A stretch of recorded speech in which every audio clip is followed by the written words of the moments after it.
Hello, scholars, and welcome to week 4 of POL452 Organizational Theory and Design.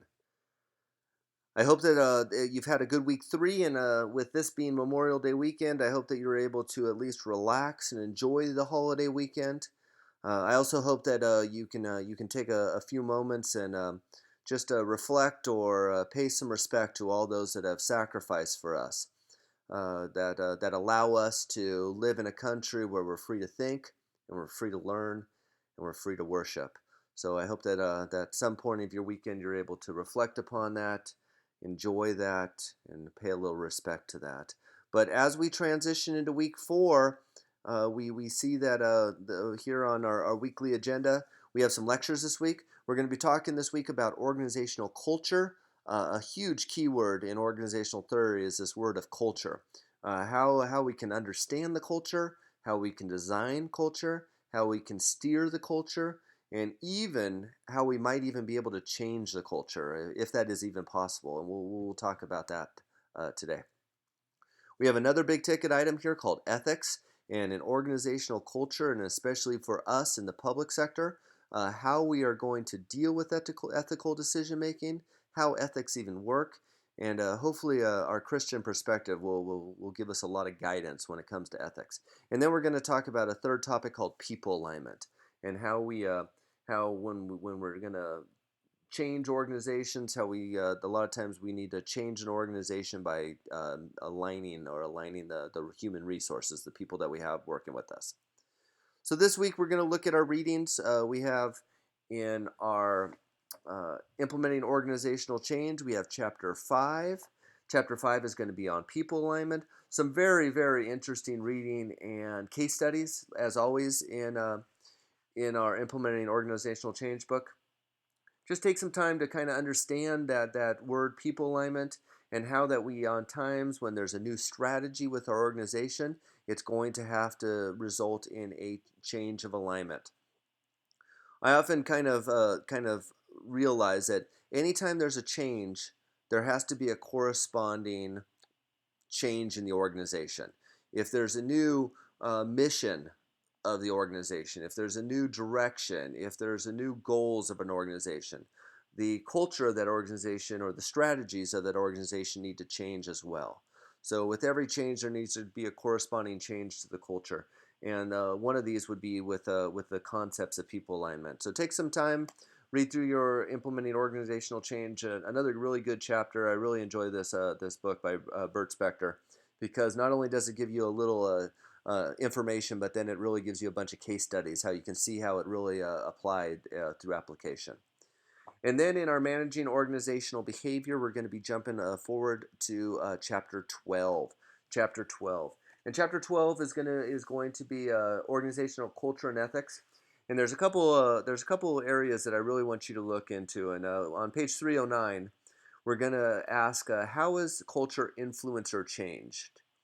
And that is just such a huge topic, because you're going to read all this week on organization. But the thing that you should always kind of keep in your mind is that these are really good theories. These are really good concepts. But how would we put these into motion? Is it even possible for me to put some of these things into motion within my organization? And is it possible for myself to change an organization? So just kind of think, though, keep that idea, that kind of concept in your mind as you read this week, especially when you get to page 309. And then another page that I really, really want you to take some time to look through is when we get to page 313, determining whether a decision is ethical or not. In our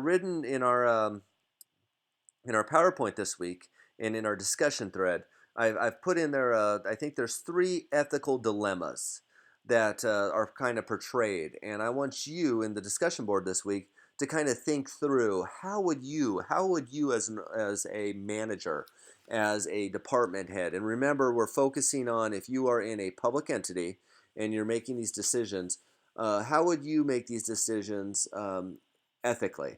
And in our book, in our reading this week, there's some frameworks of how to make decisions. We have the utilitarian approach, the greatest good for the greatest amount of people. We have a moral rights approach.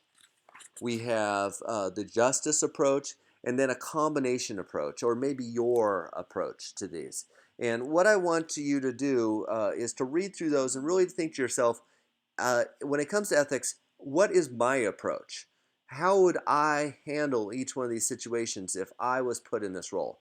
A lot of times we're finding that the theories, the concepts are are black and white. They're actually kind of easy to read and to interpret. What is difficult when you are the practitioner and you have to put them into motion. So kind of think through that when we're looking at our managing organizational behavior, especially with some of our ethics this week. And then we look here that we have 3 assignments that are due this week. We have a writing assignment, a discussion board.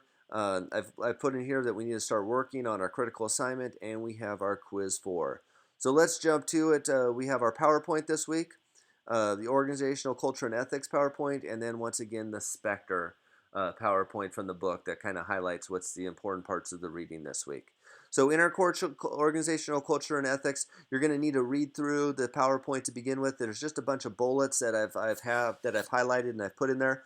What I would really like you to do is look through the PowerPoint, do the reading, and then obviously, like we have already mentioned, I believe there's 3 kind of open-ended questions. The typical "What would you do in this situation?" that I want you to read through, and we'll talk about those in our discussion threads. So when we go to our writing assignment this week, we are going to be talking about codes of ethics. And what I want you to do is I want you to locate a code of ethics from a public agency or elected body, evaluate it based upon clarity, comprehensiveness, and the ability to enforce. I want you to provide the link, and I want you to write on that and give a quick little evaluation on this. I want this to be written in an essay format with a minimum of 400 words. Now, uh, a quick Google search will probably find a code of ethics, although some of it might be more in bullet points, pillars of ethics, codes of ethics. There might be some different terminology for it. But take a look through. If you work for an organization like myself, I could look up at the city of Riverside and see if there's a code of ethics. You might be surprised that there is not a code of ethics. I know that in our city, there's sometimes it's hard to find code of ethics. Some are like you understand that the office of the city attorney, you would think that they would have a very clear code of ethics. Maybe your elected officials, maybe the councils, the mayor's code of ethics.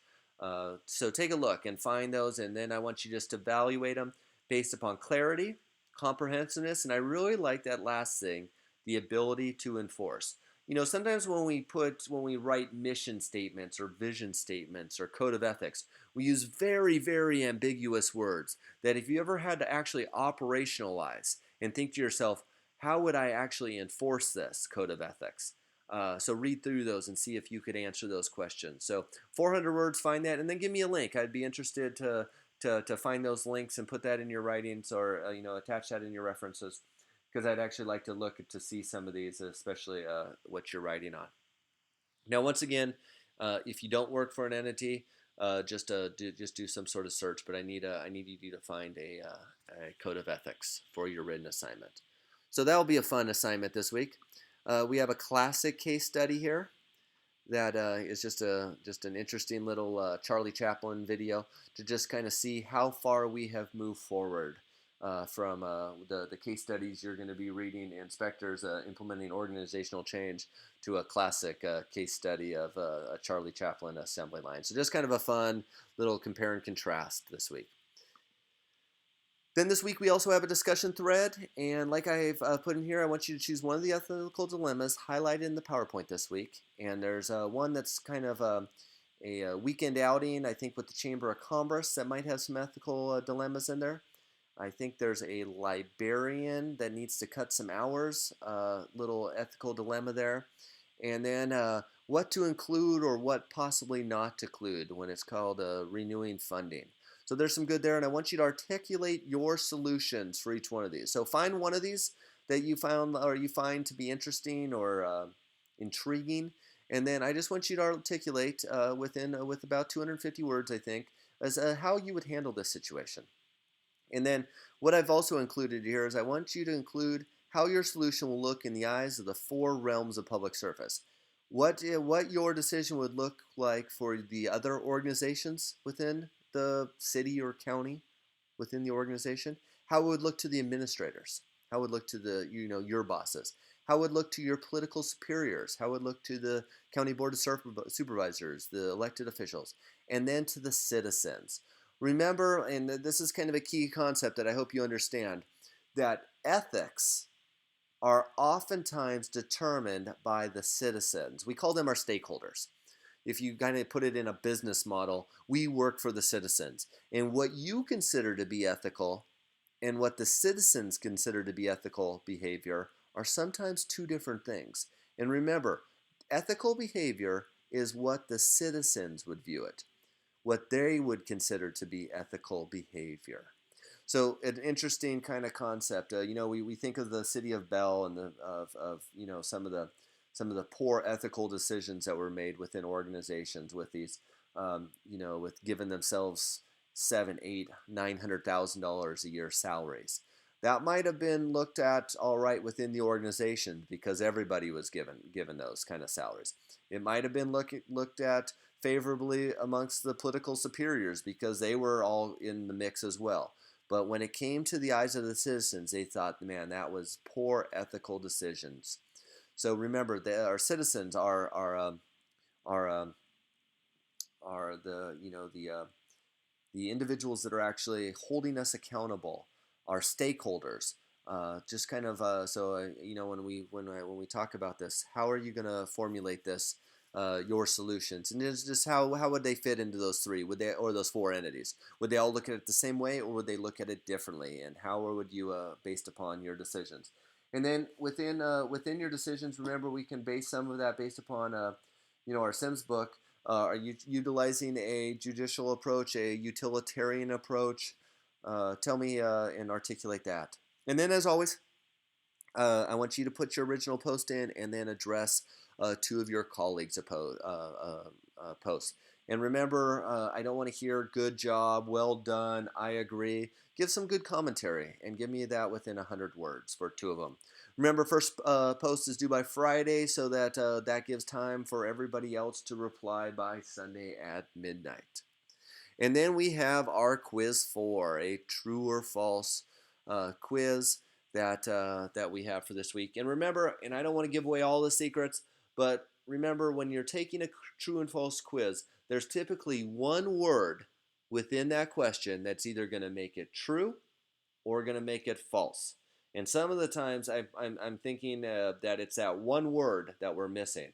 So find that sentence, look within there, and normally there's just one word that's either going to make it a true statement or a false. Remember, every question starts as true when you're writing a true and false quiz, and you change one word in it to make it false. So find that word, and if you see that that's false, then maybe we can help improve some of our scores. And then, because we are week 4, and I will guarantee you that these weeks are going to creep up upon us, I read through your critical assignment. Remember, that's due June 26th, so we're less than a month out for our critical assignment. So just read through there, and if you have any questions or if you have any issues with your critical assignment, at least let's start thinking about it. At least let's start formulating. And if you do have any questions with your topic or you need some advice, let's start asking me now rather than June 25th. So there we go. There is week 4. I hope once again that you all enjoy and are able to relax and kickstart our summers. I guess this is the official start.